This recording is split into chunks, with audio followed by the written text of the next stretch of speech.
So hello and welcome to today's class. आज के class में हम डिस्कस करने जा रहे हैं आयोनाइजेशन एंथैल्पी, राइट। तो हमारा जो ये जो टॉपिक है इसका जो स्कोप होगा वो क्या होगा। पहला, what is ionization enthalpy.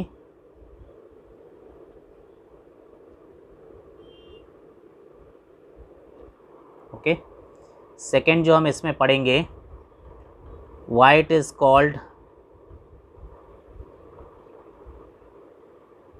Ionisation potential. Third, what are successive ionization enthalpies.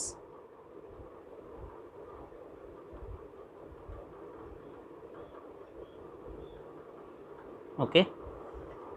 Fourth चीज़ जो हम इसमें पढ़ेंगे, what are the factors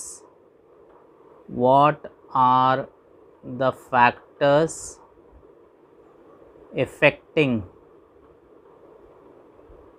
ionization enthalpy, right। And finally हम पढ़ेंगे कि एक पीरियड में और ग्रुप में आयोनाइजेशन एंथैल्पी क्या ट्रेंड शो करती है। Trend in a period and group, right. So this is the scope of our lecture.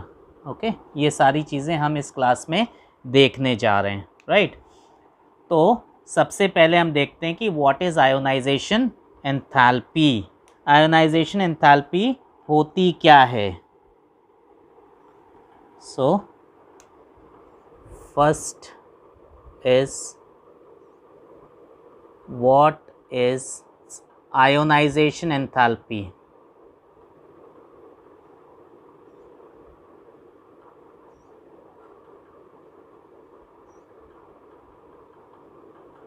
Okay, ionization enthalpy क्या होती है। समझो, मान लो अगर एक एटम है, ये इस एटम का न्यूक्लियस है और ये इसका एक शेल है, राइट। और हम बोल रहे हैं कि ये वैलेंस शेल है। इस वैलेंस शेल में एक इलेक्ट्रॉन प्रेजेंट है। ओके, तो हमको पता है कि न्यूक्लियस और इस वैलेंशियल इलेक्ट्रॉन के बीच में एक अट्रैक्टिव फोर्स ऑपरेट करता है और उस फोर्स को क्या कहते हैं, इलेक्ट्रोस्टैटिक फोर्स और coulombic force.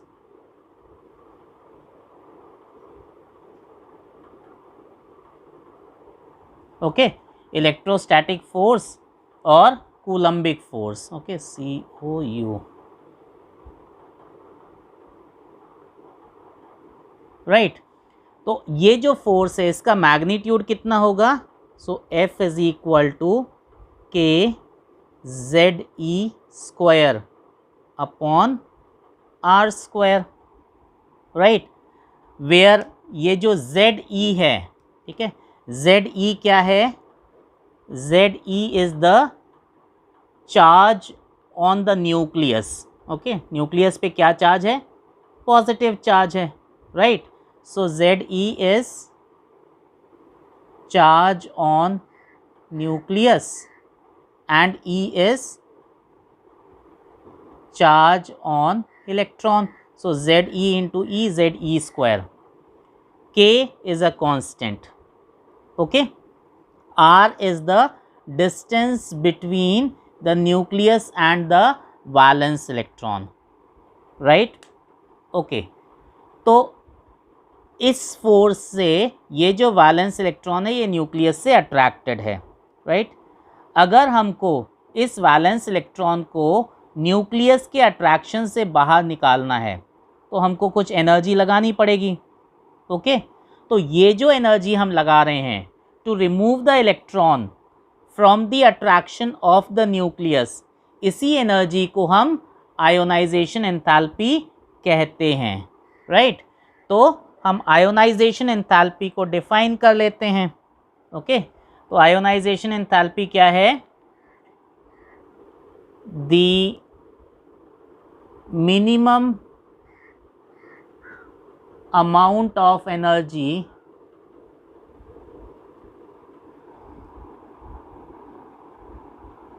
required to remove most loosely bound electron from an isolated gaseous atom in its ground state. Okay, so this is the definition of ionization enthalpy, right? The minimum amount of energy required to remove most loosely bound electron from an isolated gaseous atom in its ground state is called ionization enthalpy, right? अब यहाँ पे आप कुछ words देख पा रहे हो. पहला है मोस्ट लूजली बाउंड, ओके. दूसरा है isolated gaseous atom and ground state. Okay, तो इनको हम एक एक करके समझ लेते हैं ये क्या हैं. So most loosely bound electron क्या हो जाएगा? वैलेंस शेल का इलेक्ट्रॉन. ओके, जो लास्ट शेल है जिसमें इलेक्ट्रॉन प्रेजेंट है, राइट. Then isolated. आइसोलेटेड का मतलब क्या हो गया कि जिसको हमने बाहर निकाल लिया है, ठीक है. सो atom which is not under the influence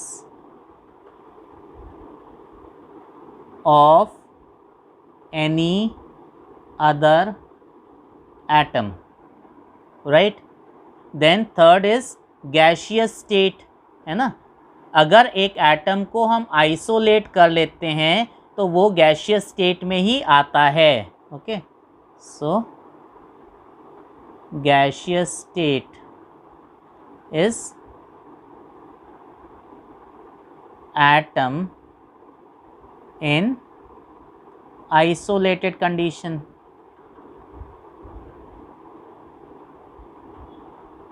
okay, then ground state. Ground state, ground state का मतलब क्या होता है? Minimum energy state, right. तो किसी भी वैलेंस शेल से इलेक्ट्रॉन को निकालने के लिए जो हमको कम से कम एनर्जी लगानी पड़ रही है, इसी को हम आयोनाइजेशन एंथैल्पी कह देते हैं, राइट. तो इसको इक्वेशन फॉर्म में हम ऐसे लिख देते हैं कि m गैस, है ना. जब भी कोई एटम आइसोलेट हो जाएगा तो वो गैशियस स्टेट में आ जाएगा. m गैस पे हमने कुछ एनर्जी लगाई जिसको हमने कहा आयोनाइजेशन एंथैल्पी. ओके, तो क्या हुआ? हमने उसके वैलेंस शेल में से एक इलेक्ट्रॉन को निकाल लिया, और जब एक इलेक्ट्रॉन निकल गया तो अब ये m प्लस गैस में कन्वर्ट हो गया प्लस इलेक्ट्रॉन, राइट.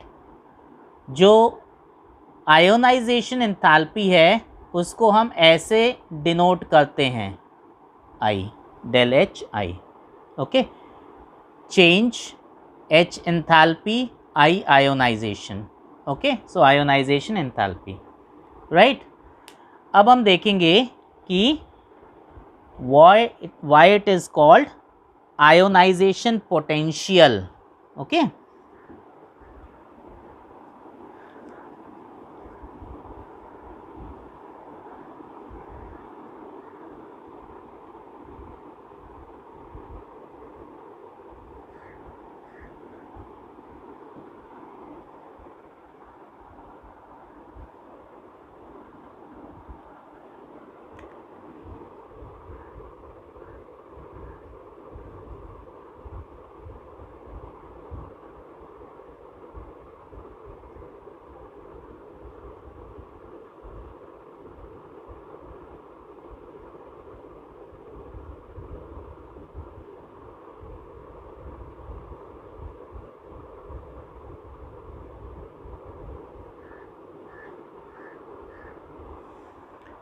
तो अब हम देख रहे हैं कि why ionization enthalpy is also called ionization potential, right. तो समझो आयोनाइजेशन पोटेंशियल का मतलब क्या होता है कि it is the minimum potential difference in a discharge tube required to remove the valence electron. Okay, पहले हम इसकी डेफिनेशन लिख लेते हैं, फिर हम समझेंगे कि इसका मतलब क्या है। It is the minimum potential difference in a discharge tube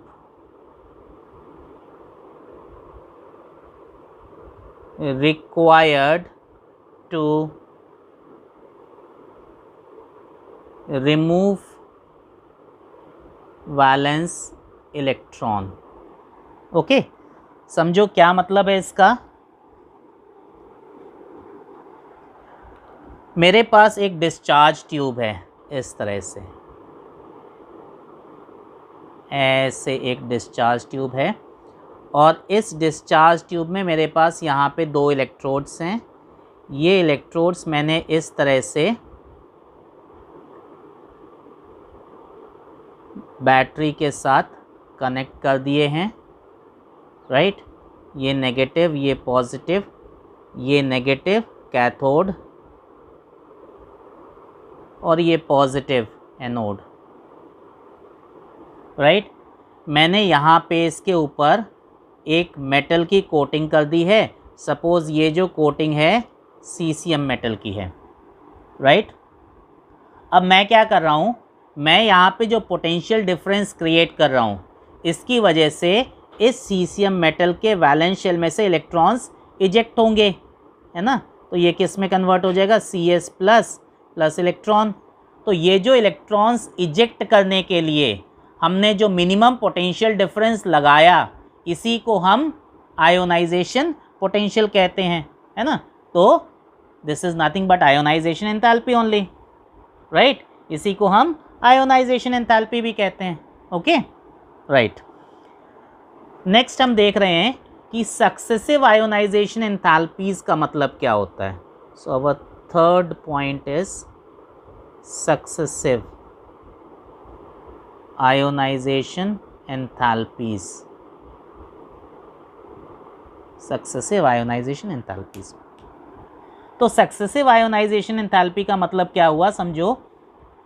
मान लो मुझे एक इलेक्ट्रॉन निकालना है, ओके। M गैस है, इसमें मैंने कुछ एनर्जी लगाई E1, ओके। तो मुझे क्या मिला, M plus gas plus electron, okay. तो ये जो मैंने एक इलेक्ट्रॉन निकालने के लिए जो एनर्जी लगाई, इसको हम कहते हैं first ionization enthalpy. So E1 is equal to first ionization enthalpy, okay. अब मेरे पास M प्लस गैस है और इसमें से मैं एक और इलेक्ट्रॉन को निकाल रहा हूँ, तो मुझे जो एनर्जी लगानी पड़ेगी वो इससे ज़्यादा लगानी पड़ेगी, है ना। तो ये जो मैं एनर्जी लगा रहा हूँ to remove the second electron from this cation, इसको हम कह देते हैं second ionization enthalpy.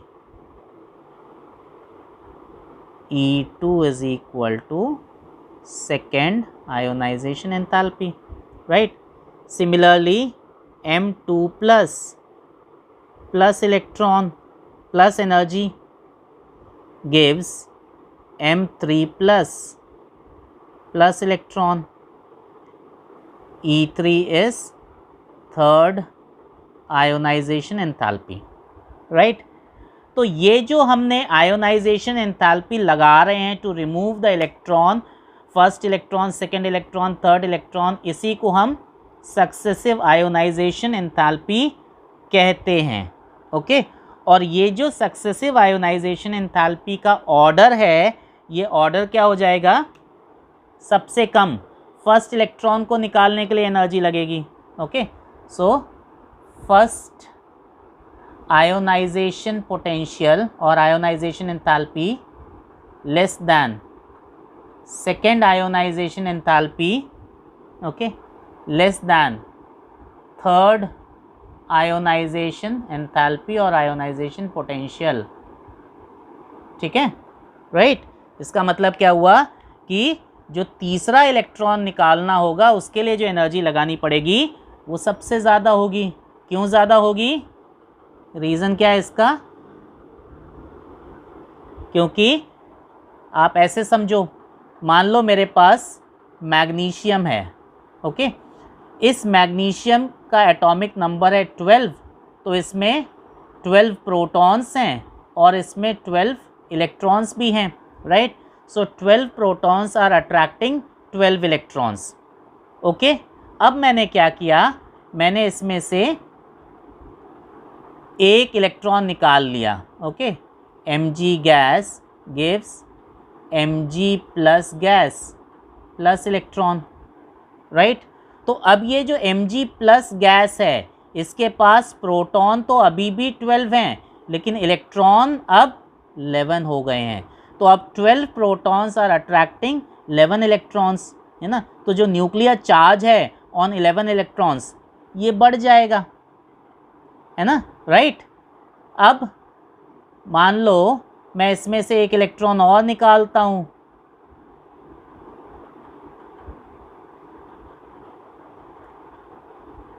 Mg2 plus electron, right.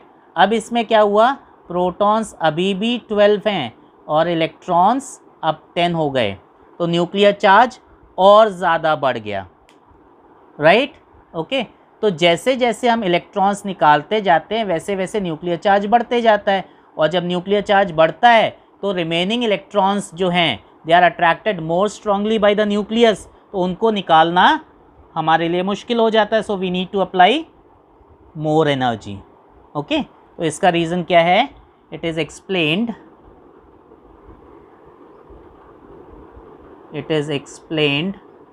On the basis of,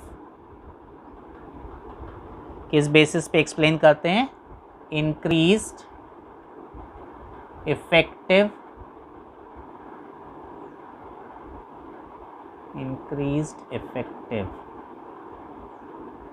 okay, increased effective nuclear charge,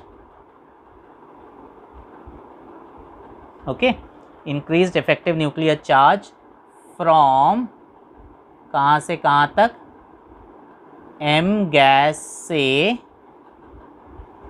Mn plus gas in general, okay. Clear है successive ionisation enthalpy क्या होता है, और जैसे जैसे हम इलेक्ट्रॉन निकालते जाते हैं तो जो सक्सेसिव आयोनाइजेशन एंथैल्पी की वैल्यू है वो बढ़ती जाती है, okay, right.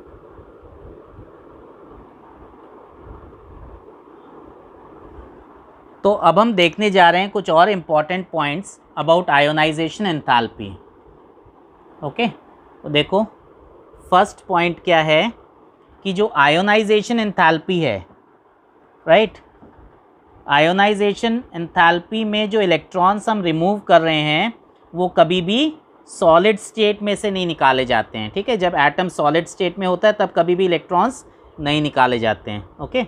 So electrons cannot be removed from solid state of an atom, okay. तो करना क्या पड़ता है, पहले उसको गैसियस स्टेट में कन्वर्ट करना पड़ता है। it has to convert into gaseous state, right. अब सॉलिड से गैशियस स्टेट में कन्वर्ट करना है तो जो एनर्जी लगानी पड़ेगी वो कौन सी एनर्जी है? देखो, सॉलिड से गैस में लेके जा रहे हैं, एक स्टेट को बाईपास कर रहे हैं, तो सबलाइम कर रहे हैं, है ना, तो एनर्जी लगानी पड़ेगी sublimation enthalpy. Okay, so energy required to convert solid into gas is sublimation enthalpy. Okay, is sublimation enthalpy, right? Next important point आपने ध्यान में रखना है कि जो आयोनाइजेशन एंथैल्पी है वो हमेशा एंडोथर्मिक होती है ना, मतलब आप एनर्जी लगा रहे हो, एनर्जी रिलीज नहीं हो रही है। Okay, so I E is always endothermic. Endothermic मतलब क्या हुआ, जो डेल एच है ना, डेल एच क्या हुआ, enthalpy change. Okay, del H जो है वो हमेशा पॉजिटिव होगा, राइट। आपने शायद पहले पढ़ा होगा कि जब भी कोई सिस्टम एनर्जी को एब्जॉर्ब करता है तो डेल एच पॉजिटिव होता है, और जब एनर्जी रिलीज़ करता है तो डेल एच नेगेटिव होता है। ओके, थर्ड पॉइंट, जो आयोनाइजेशन एंथैल्पी है वो हमेशा या तो इलेक्ट्रॉन वोल्ट पर एटम के टर्म्स में एक्सप्रेस की जाती है या फिर किलोजूल पर मोल के टर्म्स में एक्सप्रेस की जाती है। Okay, so it is measured in terms of electron volt per atom और किलोजूल पर मोल। ओके, तो रिलेशन क्या हो जाएगा, 1 electron volt per atom is equal to 1.602 into 10⁻⁻19 joule per atom. This is also equal to 96.49 kilo joule per mole. Okay, तो एक electron volt इतने kilo joule per mole के बराबर है, right. Now we will see what are the factors affecting ionization enthalpy. Okay, so factors affecting ionisation enthalpy. तो क्या क्या factors हैं जो कि आयोनाइजेशन एंथैल्पी को इफ़ेक्ट करते हैं? ओके, तो पहला जो फैक्टर इसमें आ जाएगा वो होगा size of atom. Size of atom. Okay, अब एटम के साइज के ऊपर आयोनाइजेशन एंथैल्पी कैसे डिपेंड करती है? तो आप देखो, अगर एटम का साइज छोटा होगा तो जो वैलेंशियल है वो न्यूक्लियस के पास में होगा। अगर वैलेंशियल न्यूक्लियस के पास में होगा तो attraction between the nucleus and valence shell ज़्यादा होगा, और अगर अट्रैक्शन ज़्यादा होगा तो इलेक्ट्रॉन को निकालना ज़्यादा मुश्किल होगा, तो आयोनाइजेशन एंथैल्पी ज़्यादा हो जाएगी। ओके, तो इसमें हम लिख लेते हैं सिंस, और we know that F is equal to KZE square by R, right, R square, sorry. Okay, तो smaller the distance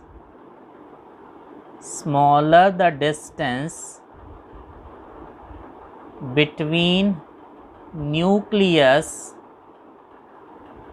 and valence electron, more is the attraction between the two, and higher will be the ionization enthalpy.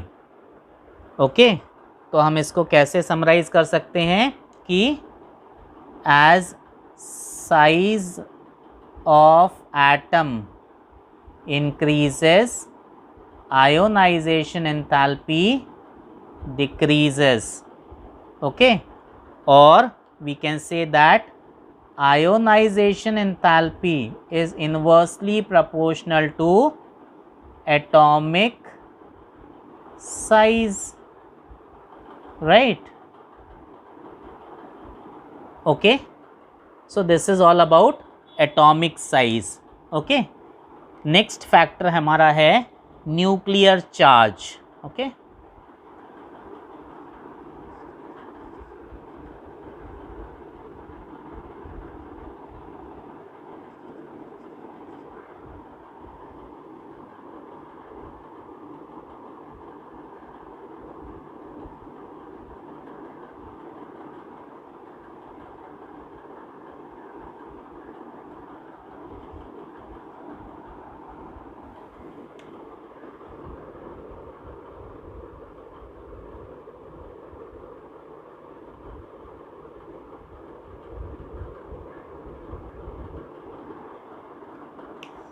so second factor is nuclear charge, right? तो अगर nuclear charge ज़्यादा होगा that means nucleus का attraction valence electron पे ज़्यादा होगा. तो अगर न्यूक्लियस का अट्रैक्शन ज़्यादा होगा तो ज़्यादा एनर्जी लगानी पड़ेगी to remove the electron, right? तो आयोनाइजेशन एंथैल्पी की वैल्यू बढ़ जाएगी. Okay, so greater the nuclear charge,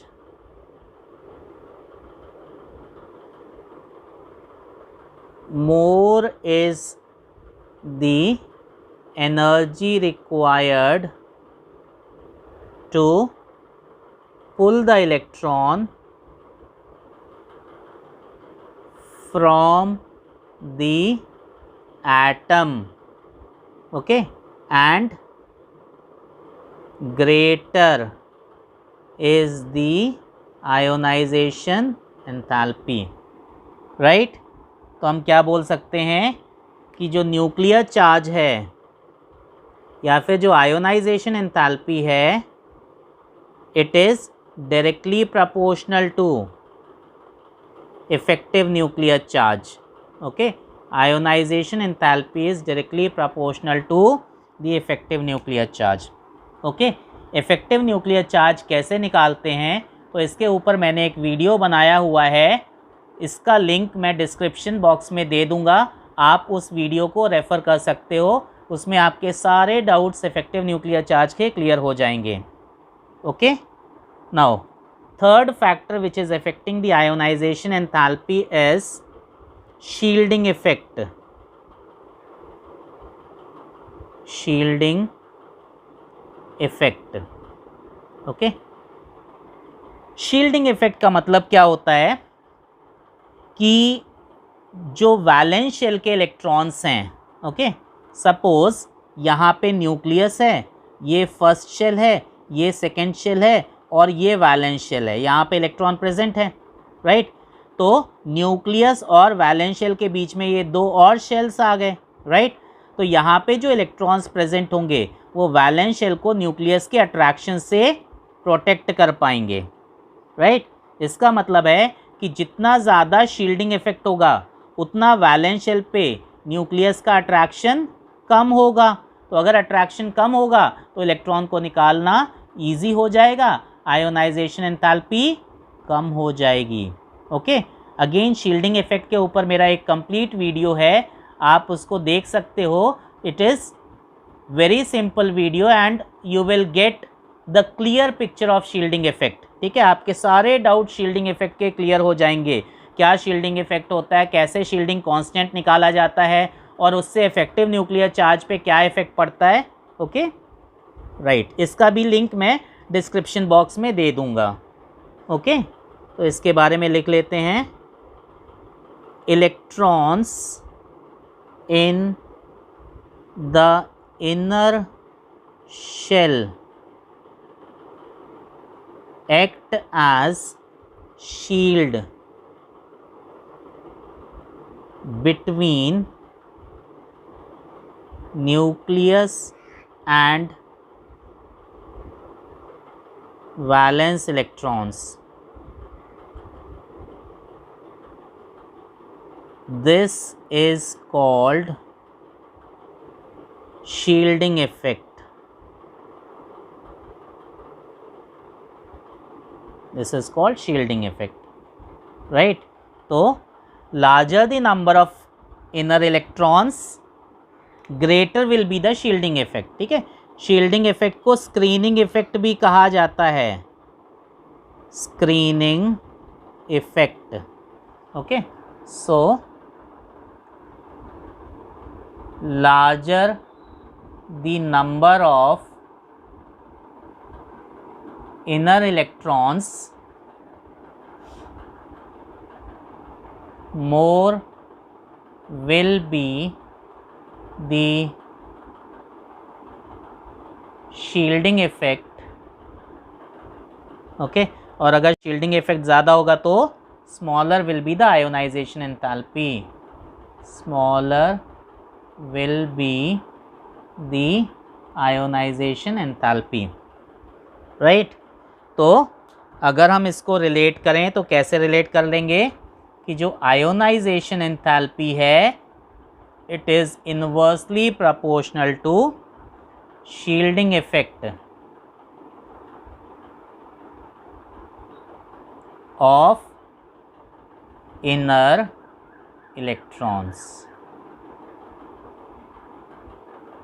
Okay, next important topic है penetration effect.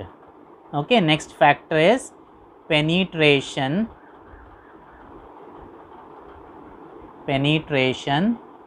effect. Okay, penetration effect हम ऐसे कह सकते हैं कि it is almost opposite to the shielding effect. ठीक है, penetration का मतलब है कि जो भी जिस शेल में भी इलेक्ट्रॉन प्रेजेंट हैं, ठीक है, या जिस सब शेल में इलेक्ट्रॉन्स प्रेजेंट हैं, वो सब शेल न्यूक्लियस की तरफ कितना अट्रैक्टेड है. जितना ज़्यादा अट्रैक्टेड है हम कहेंगे उतना ज़्यादा पेनिट्रेटेड है, और जितना ज़्यादा पेनिट्रेटेड होगा उतना ज़्यादा एनर्जी लगानी पड़ेगी to remove the electron from that shell. Okay, so ionization enthalpy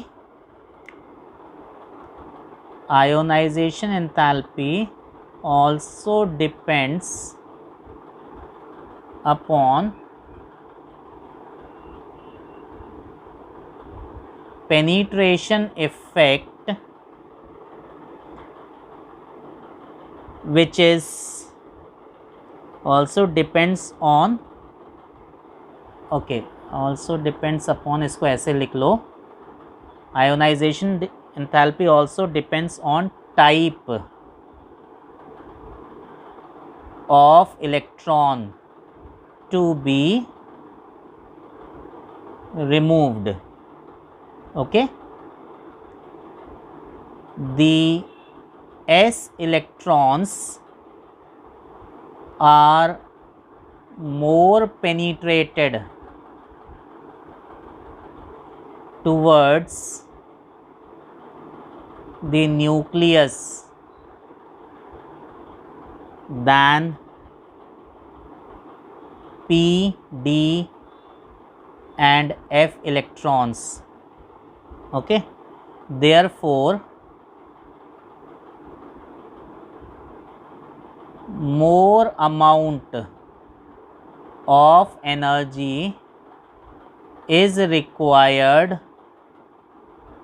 to remove the electron from s subshell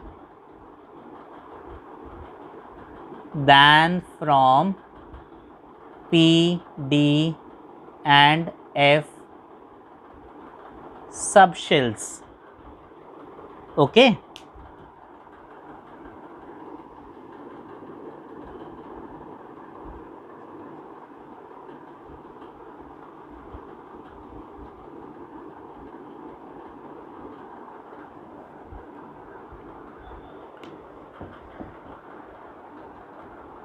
So what is the order of penetration?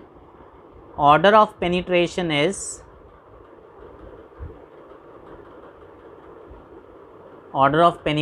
is सबसे ज़्यादा S, फिर P, फिर D, फिर F। इसका मतलब है कि सबसे डिफ़िकल्टी से इलेक्ट्रॉन S सबशेल से निकाला जाएगा, है ना। सबसे ज़्यादा एनर्जी जो लगानी पड़ेगी to remove the electron, that will be from S subshell, than P, than D, than F। Okay, तो हम इसको लिख सकते हैं कि जो आयोनाइजेशन एंथैल्पी है दैट इज़ क्या, directly proportional to penetration effect, है ना। जितना ज़्यादा पेनिट्रेशन उतना ज़्यादा अट्रैक्शन, उतनी ज़्यादा एनर्जी लगानी पड़ रही है to remove the electron. Okay, right. Our next factor is stable electronic configuration. Stable electronic configuration. Okay, तो स्टेबल इलेक्ट्रॉनिक कॉन्फ़िगरेशन का मतलब क्या होता है कि जो फुल्ली फिल्ड और जो हाफ फिल्ड ऑर्बिटल्स होते हैं उनको स्टेबल माना जाता है।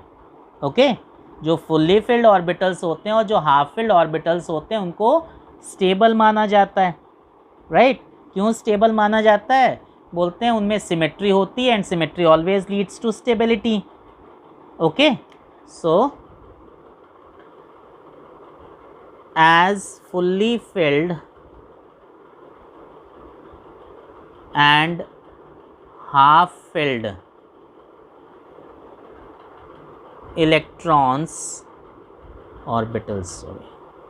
orbitals have stable electronic configuration,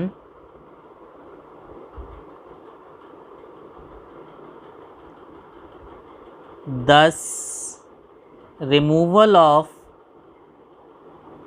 electron is difficult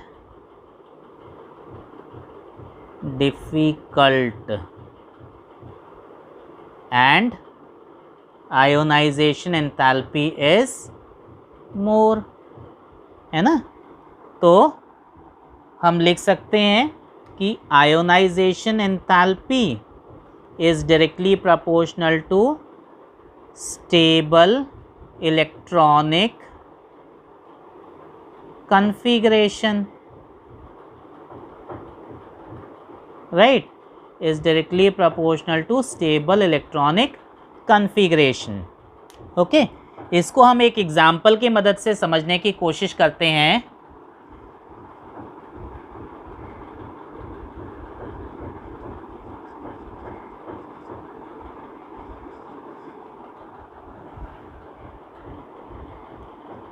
suppose मेरे पास दो एलिमेंट दिए हुए हैं, नाइट्रोजन एंड ऑक्सीजन।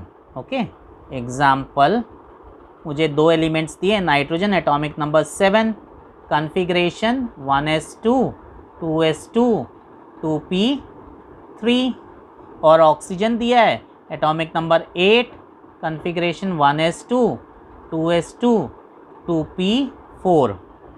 ओके, अब अगर हम इन दो एलिमेंट्स का पीरियोडिक टेबल में अरेंजमेंट देखें तो ये अरेंजमेंट कैसा है? पहले नाइट्रोजन आता है फिर ऑक्सीजन आता है ना। पीरियोडिक टेबल में ये एलिमेंट इस तरह से अरेंज्ड हैं, राइट।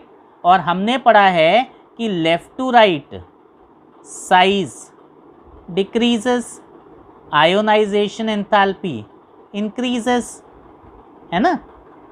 तो इस हिसाब से ऑक्सीजन की आयोनाइजेशन एंथैल्पी नाइट्रोजन से ज़्यादा होनी चाहिए, है ना। तो एक्सपेक्टेड क्या है? एक्सपेक्टेड है, expected ionisation enthalpy of oxygen must be greater than nitrogen. Okay, but actually क्या होता है? Actually, ionization enthalpy of nitrogen is greater than oxygen, right? हम अगर फिगर वाइज देखें तो जो फर्स्ट आयोनाइजेशन एंथैल्पी है, first IE of nitrogen, okay, it is 1402.1 kilo joule per mole, okay. और अगर हम फर्स्ट आयोनाइजेशन एंथैल्पी ऑक्सीजन की देखें तो it is 1313.7 kilo joule per mole, right. तो हम देख पा रहे हैं कि नाइट्रोजन की फर्स्ट आयोनाइजेशन एंथैल्पी ऑक्सीजन से ज़्यादा है, लेकिन एक्चुअली होनी चाहिए कम, है ना। तो उसके लिए रीज़न क्या दिया गया कि नाइट्रोजन का जो p ऑर्बिटल है वो हाफ फिल्ड है, ओके। और नाइट्रोजन का p ऑर्बिटल अगर हाफ फिल्ड है तो उसकी स्टेबिलिटी ज़्यादा है, ओके, क्लियर है। तो उसमें से इलेक्ट्रॉन निकालना ज़्यादा मुश्किल हो जाएगा, ओके।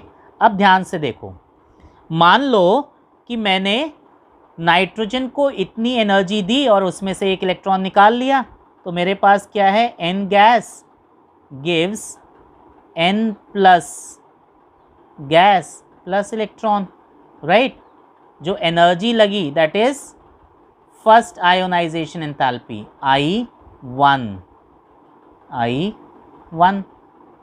राइट। ऑक्सीजन के लिए क्या हो गया, O gas gives O plus gas plus electron, again del H I1, right. अब अगर आप देखो तो अब नाइट्रोजन का जो कॉन्फ़िगरेशन है वो कितना हो गया, 2p कितना 2, और ऑक्सीजन का अब कॉन्फ़िगरेशन हो गया 2p3। अब अगर हम ऑक्सीजन से इलेक्ट्रॉन निकालने की कोशिश करेंगे सेकेंड इलेक्ट्रॉन, तो अब क्योंकि ऑक्सीजन का इलेक्ट्रॉनिक कॉन्फ़िगरेशन ज़्यादा स्टेबल हो गया है तो ऑक्सीजन की सेकेंड आयोनाइजेशन एंथैल्पी नाइट्रोजन से कहीं ज़्यादा होगी, right. So second ionization enthalpy of oxygen is higher than nitrogen, okay, right, okay। अब हम देख लेते हैं कि ये जो आयोनाइजेशन एंथैल्पी है इसका एक पीरियड में और एक ग्रुप में क्या इफ़ेक्ट, क्या ट्रेंड देखने को मिलता है, okay.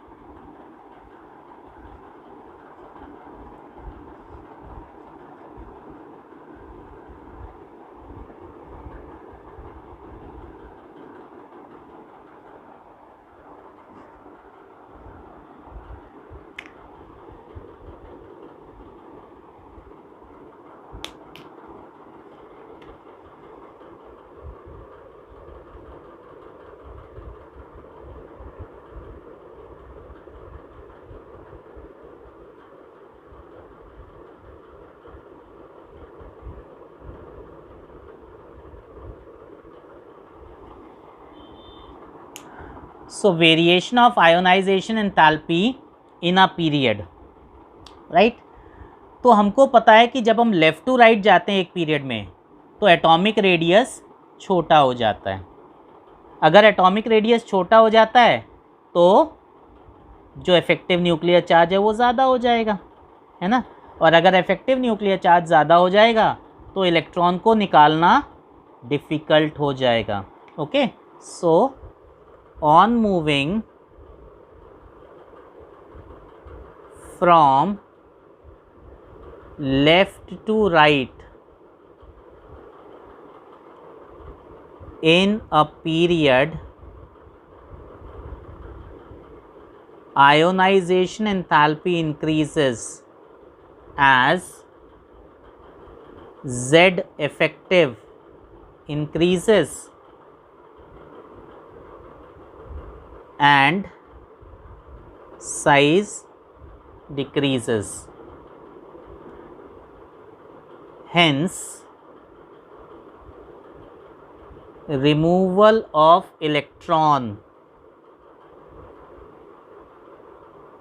becomes more and more difficult. Okay, electron को निकालना और मुश्किल होता जाता है.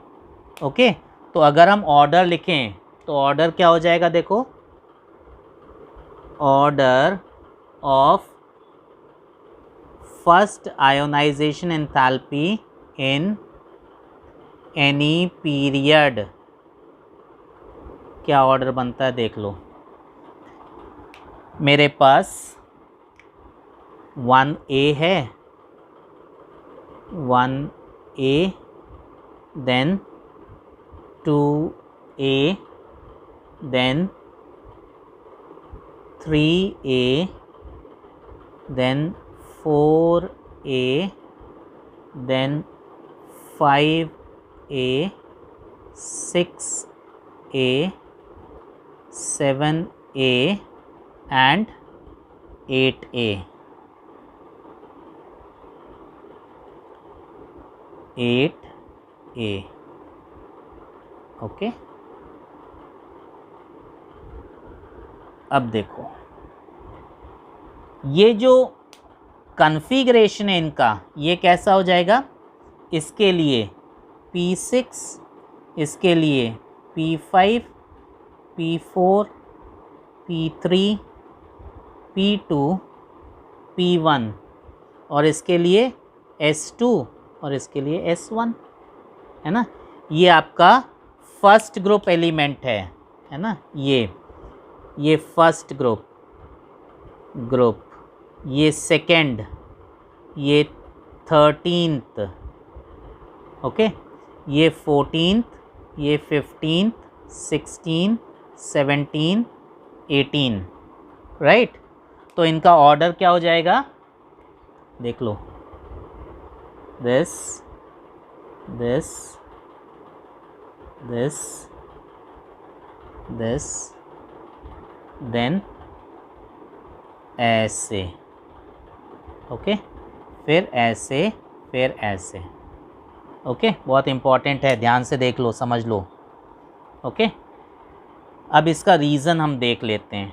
ठीक है, तो हमने यहाँ पे क्या बोला कि जो ग्रुप 2A है, ओके, इसकी जो फर्स्ट आयोनाइजेशन एंथैल्पी है वो इससे ज़्यादा है, जबकि होना क्या चाहिए, left to right ionization enthalpy बढ़नी चाहिए, है ना. तो पहला हमको यहाँ पे एक्सेप्शन क्या देखने को मिल रहा है कि 2A has first ionization enthalpy higher than 3A. Okay, right. तो 2A क्या है, सेकेंड ग्रुप, ओके, ग्रुप 2, और 3A क्या है, ग्रुप 13. Okay, right. अगर आप 2A का कॉन्फ़िगरेशन देखो तो 2A का जो कॉन्फ़िगरेशन होगा वो NS2 होगा. Okay, N valence shell, S orbital जिसमें 2 electrons, S orbital fully filled है. ओके, और अगर हम इसका कॉन्फ़िगरेशन देखें तो ये हो जाएगा NP1. ओके, P ऑर्बिटल ना फुल्ली फिल्ड ना हाफ फिल्ड. ओके, तो हमने पढ़ा है कि fully filled orbitals are more stable than incomplete orbitals. तो अगर ये ज़्यादा स्टेबल हैं तो इसकी आयोनाइजेशन एंथैल्पी ज़्यादा होगी. Okay, so as we know that fully filled orbitals are more stable than incomplete orbitals.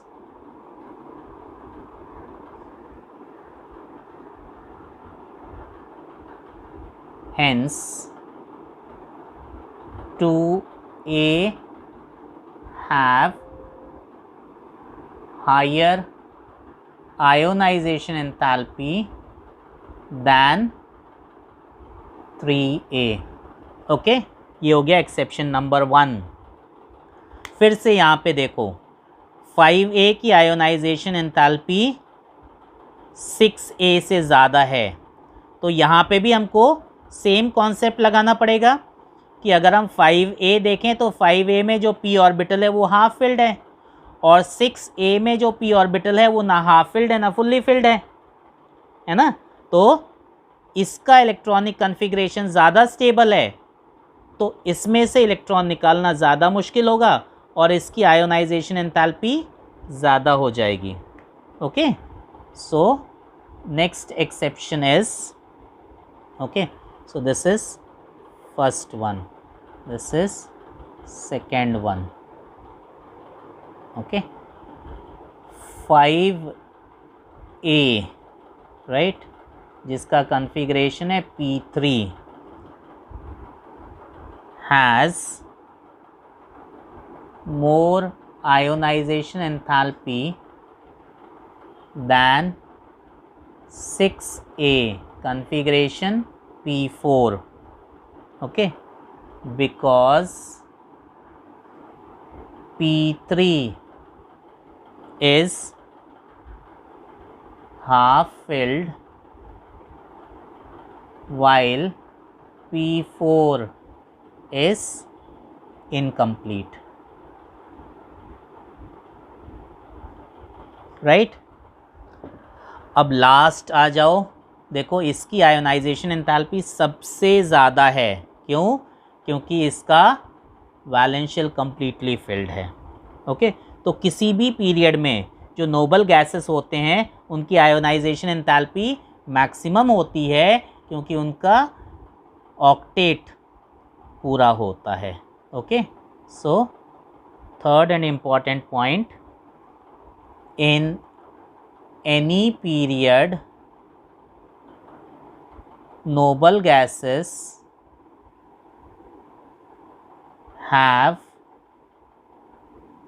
maximum ionization enthalpy due to most stable octet state। Clear है? तो हमने देख लिया कि पीरियड में क्या वेरिएशन देखने को मिलते हैं, क्या ट्रेंड देखने को मिलते हैं। अब हम देखेंगे कि एक ग्रुप में क्या वेरिएशन देखने को मिलते हैं।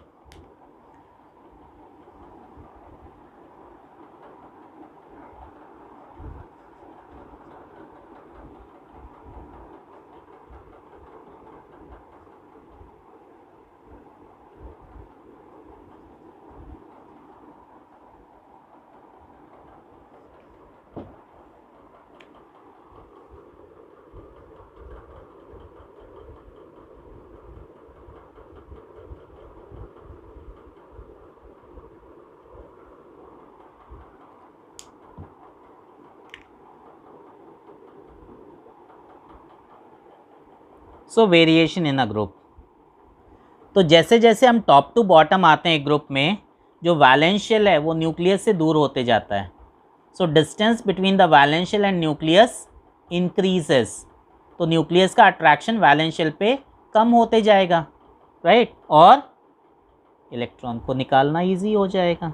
Okay, so on moving from top to bottom, okay, on moving from top to bottom in a group, Z effective decreases, okay, क्यों? Due to increase in size, so electrons are easily removed and ionization enthalpy decreases। Okay, right, right.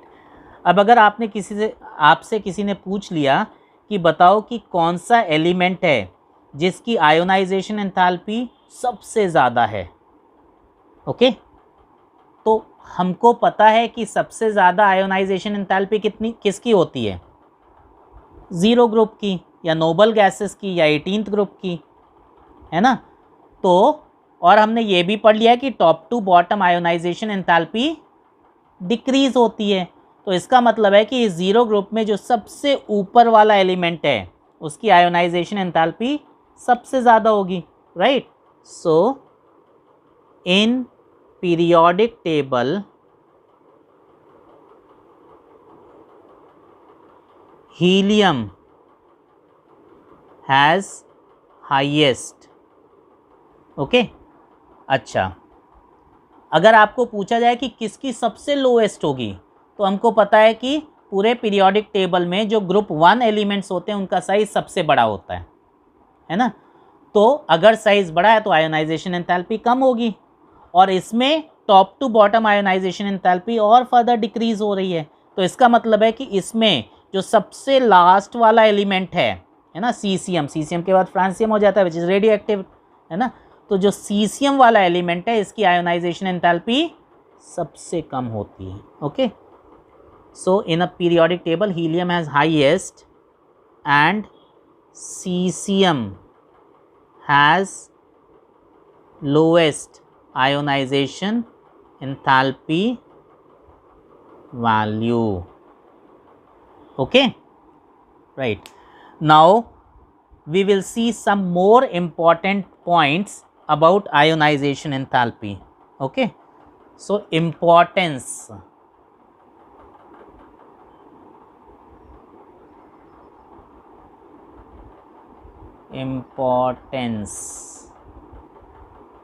Of ionisation enthalpy. Okay, क्या importance है देखो, जिनकी आयोनाइजेशन एंथैल्पी कम वो easily electron दे सकते हैं, है ना, और जो इजीली इलेक्ट्रॉन दे सकते हैं उनको हम रिड्यूसिंग एजेंट्स कहते हैं, राइट। तो इसका मतलब है कि जिनकी आयोनाइजेशन एंथैल्पी कम they are good reducing agents. Okay, so elements with low ionization enthalpy are good reducing agents। ठीक है, क्योंकि ये इलेक्ट्रॉन दे सकते हैं तो they are basic in nature. Okay, elements with low ionization enthalpy are basic in nature. Okay, क्योंकि ये electron easily दे सकते हैं तो ये इजीली कैटयन फॉर्म कर लेंगे। Okay, elements with low ionization enthalpy form cations easily. Okay, ये आयनिक कंपाउंड फॉर्म करते हैं। Okay, are ionic in nature, right, और ये maximum photo electric effect show करते हैं। ठीक है, फोटो इलेक्ट्रिक इफेक्ट क्या है, इट इज़, देखो सपोज मेरे पास, पहले मैं लिख लेता हूँ, elements with low ionization enthalpy show maximum photo electric effect. Okay, तो मैं इसको ऐसे चेंज कर देता हूँ थोड़ा सा, are good reducing agents are basic in nature. Okay, अब ज़्यादा मीनिंगफुल बन पा रहा है, राइट। तो फोटो इलेक्ट्रिक इफेक्ट क्या है, देखो जैसे मेरे पास ये एक मेटल का सरफेस है। ओके, इस मेटल के सरफेस पे मैंने लाइट फॉल कराई of suitable frequency. Okay, light of suitable frequency is falling on this metal surface। Okay. Frequency का मतलब होता है एनर्जी, है ना। हमने एक थियरी पढ़ी है स्ट्रक्चर ऑफ एटम में, जिसमें प्लैंक्स क्वांटम थियरी, उसमें हमने क्या कहा है, energy is directly proportional to frequency, है ना। दैट मीन्स जब हम लाइट फॉल करा रहे हैं तो हम कुछ एनर्जी लगा रहे हैं on the valence electrons, right. तो इस प्रोसेस में क्या होगा, इलेक्ट्रॉन्स इजेक्ट होंगे, so the ejected electrons are called photo electrons, right. तो ये जो फिनोमिना है जिसमें हम इलेक्ट्रॉन्स को इजेक्ट कराते हैं किसी भी मेटल के सरफेस से by allowing the light to fall on the metal surface, okay. कैसी light, of suitable frequency, okay, जो कि इलेक्ट्रॉन को ईजिली निकाल सके, इस फिनोमिना को फोटो इलेक्ट्रिक इफेक्ट कहते हैं, राइट। तो अगर आयोनाइजेशन एंथैल्पी कम होगी, ठीक है, तो ईजिली इलेक्ट्रॉन इजेक्ट कर जाएगा, तो ज़्यादा फोटो इलेक्ट्रिक इफेक्ट देखने को मिलेगा, ओके, राइट। ये एक चीज़ हो गई। और एक चीज़ समझ लो कि